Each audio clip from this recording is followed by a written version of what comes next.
dispensed with? Without objection.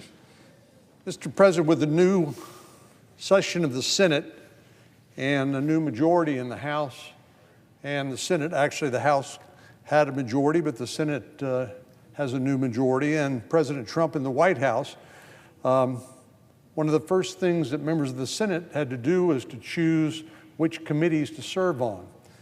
And I've been proud to serve on the Senate Judiciary, Finance, and Intelligence Committee in previous Congresses, and this Congress I'll be joining the Budget Committee for the 119th Congress. I was particularly interested in joining the Budget Committee because one of the biggest challenges we have is to get our budget under control. With approaching $36 trillion in debt, we're paying more interest on the national debt than we are on defense. And at a time when President Trump has asked NATO to up their investment in their own defense to as much as 5% of GDP, we stand about 2.7% of GDP here at home. So clearly we need to right-size our spending and our debt and reprioritize what it is we are trying to do here, which national security, I believe, is the preeminent responsibility of the United States Congress. We'll have the opportunity to pass a budget with reconciliation instructions. I'm not sure how much the American people care about the process. We care about the process because we have to deal with it, but the first thing we do have to do is to pass a budget. That's something we haven't done since 2017. I remember in 2017, right after President Trump was sworn, or even before he was sworn into office, we passed a budget resolution from which we got the ability to then pass the Tax Cuts and Jobs Act, one of the most significant tax reform bills in 25 years. But we got that budget passed before President Trump even took office, because as a resolution between the House and the Senate, it doesn't require a presidential signature. So it's already January the 8th. We have 12 days until President Trump puts his hand on the Bible and is sworn into his second term of office, and we don't have any time to waste. The reason why a budget is so important, for a variety of reasons, but one reason is because it allows us to pass budgetary legislation using a majority threshold, which would allow us, Republicans alone, hopefully Democrats will join us, but with 53 Republicans and everybody on the same page, hopefully we'll be able to pass legislation addressing our budgetary challenges. We do have unique rules here in the Senate, one called the Byrd Rule, which tries to make sure that we don't use the reconciliation process and the budgetary process to pass substantive legislation as opposed to budgetary legislation. And that's something we're going to have to work out with the House, because I know the House has different rules. They don't have any constraint on the types of things that they can do using reconciliation like the Senate does. But that's the reason why it's so important for the House and the Senate to get on the same page. Some discussion here on Capitol Hill about whether we want to pass one budget or two budgets or more. Actually, even one budget with multiple reconciliation bills. Frankly, I don't think the process is as important as it is to get the job done. We need to save the American people a multi-trillion-dollar tax increase, which will occur unless we can renew the expiring provisions of the Tax Cuts and Jobs Act. And as I indicated earlier, we need to deal with our rising debt and our funding for our national security purposes. The goal, of course, for national security funding is to establish deterrence and to deter, whether it's Iran, that has aspirations for nuclear weapons, that's created so much havoc and misery in the Middle East, whether it's North Korea that's testing hypersonic missiles along with nuclear weapons, and or whether it's Russia, which has aspirations to restore the former Soviet Union or Russian Empire, that currently by the means of taking Ukraine back. And then there's China, which is the presiding officer knows, with all of his experience in Asia, is a huge challenge for the United States. President Xi has stated he wants the People's Liberation Army to be prepared by 2027 to take Taiwan by whatever means necessary. We are not ready, and we have to be ready to maintain and reestablish deterrence so that that does not happen, so that President Xi wakes up day after day and he says to himself, not today. And tomorrow he wakes up, he says, not today. That's what deterrence is about. And we, again, need to deal with our budgetary challenges because we are not spending the amount of money we need to spend on defense and deterrence, nor are we spending the money we do spend in, I believe, the wisest and most appropriate manner given the current circumstances. So whether we pursue a single reconciliation bill or multiple bills, we can't lose sight of the goal, and that's to pass President Trump's agenda for the American people. That's what the November 5th election was all about. And we are in lockstep with President Trump, I believe, the majority in the House and the Senate to accomplish that goal. But we can't do it unless we work closely together, which is why we need to be on the same page. We need to quickly arrive at that agreement so we can act swiftly to implement the solutions that will help improve the day-to-day lives of our constituents, the people we represent. In my case, 31 million people in the state of Texas. President Biden's policies have been a disaster for my state and for the American people. Texans have been suffering under open borders and high prices for the last 4 years. Those who run businesses are facing burdensome regulations from the out-of-control regulatory regime. And on top of this, as I mentioned, if Republicans fail to act swiftly to extend the expiring tax cuts, 62% of taxpayers will experience a tax increase. 62%. We can't let that happen. It would be insult to injury on top of 40-year high inflation for the American people to have to experience a tax cut if we are tax increase if we are unsuccessful. So while we have important conversations and some healthy debates over what budget reconciliation ends up looking like, we need to keep our eye on the prize in order to deliver on these critical priorities for the American people. Now, in addition to border security, abundant American energy, regulatory reform, permitting reform, and avoiding this multi-trillion-dollar tax increase, there's one more thing that I'd like my colleagues to remember as we deliberate the contents of this package. I believe we have a once-in-a-generation opportunity to deal with some of the biggest challenges that faces America, and we can't squander that opportunity.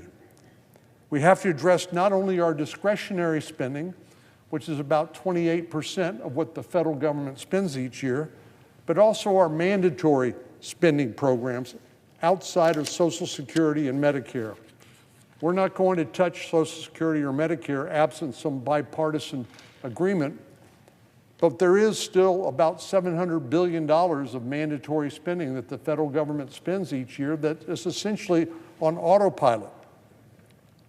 We can address these mandatory spending programs by implementing common sense reforms to programs like SNAP, otherwise known as food stamps, that have grown unchecked for years. By simply reducing payment errors for SNAP payments, for example, we could save an estimated $100 billion.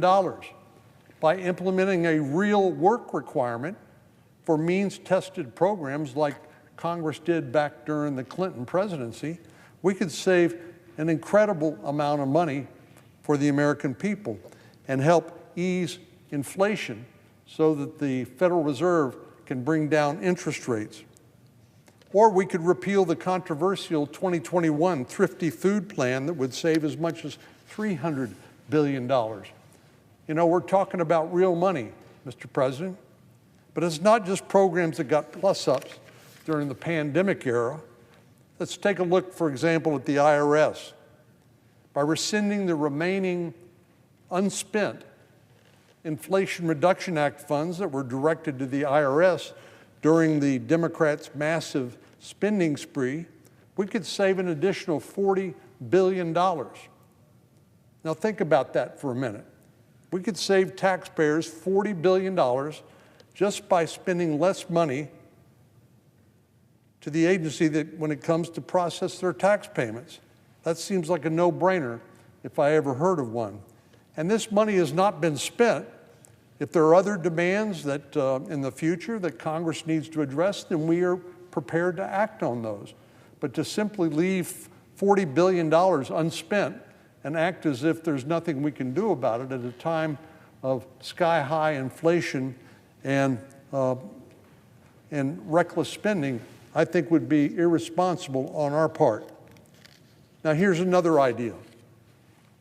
By repealing Davis-Bacon, a law that requires federal construction projects to be, that are carried out, that applies to them, that requires payment of a prevailing wage, which isn't necessarily a market wage at the location you're talking about, the Department of Transportation alone could save $400 million. Turning to our federal workforce does, by and large, great work. They do important work on behalf of the American people. But by reforming the pension system for federal employees to bring the benefit calculation in line with the private sector standard, the government could save $5 billion over the next decade. We could reform the structure of the federal employee health benefit program and save an additional $18 billion. These are just a few examples, what I would call low-hanging fruit, of the opportunities for us to save taxpayer money and to begin to reverse the reckless spending policies of the last 4 years. These are just some examples of a longer list that could save taxpayers as much as $1 trillion over the next 10-year period. And of course, I think we ought to put it all on the table. The money we spend through discretionary spending, the money we spend through mandatory programs, the money that's spent through the tax code. The child tax credit and the earned income tax credit alone represent $200 billion in spending. And this is using the tax code to basically supplement our welfare system, because it's a refundable tax credit, which means people get a check, get cold hard cash using the tax code. We need to restore the tax code to its original purpose and not hijack it for purposes of expanding the welfare state. We can have healthy debates about what the priorities should be. I think the child tax credit's very important. And we can talk about the appropriate levels of all of these various programs, including those included in the tax code. But we have to start somewhere, and we have to start soon. Little things do add up. Over the past 4 years, families back home in Texas have had to reevaluate their budgets. So why shouldn't the federal government have to make the hard choices that folks back home are making on a daily and weekly basis? They've had to tighten their belts as a result of high inflation and the highest interest rates that we've had in a long time, which have eaten away at their monthly income. They've figured it out, and we can figure it out too here for the American people and for the federal government. I think it's only fair, Mr. President, that the U.S. Congress, which holds the purse strings for the United States government as a whole, should have to do the same thing that families all across Texas, all across Tennessee, all across the country are having to do on a regular basis. It doesn't seem fair to me to have the folks back home have to make these tough choices while the Congress has been spending away under Democratic majority control and with President Biden in the White House. This is another reason why I'm excited about the great work Republicans are going to do on the DOGE caucus, the Department of Government Efficiency, alongside of our friend Elon Musk and his partner in crime, Vivek Ramaswamy. I say that tongue-in-cheek, Mr. President. But they have volunteered their efforts and raised the visibility and profile of some of the massive inefficiency in federal spending in a way that I think will be able to galvanize the attention of the American people and enable us to get the political courage to do what we need to do to cut out waste, fraud, and abuse. But this Republican-led Congress can make an impact on reducing our spending, and I know we're all excited about the opportunities to do so. We are chomping at the bit. We just need to all get on the same page so we can get down to work.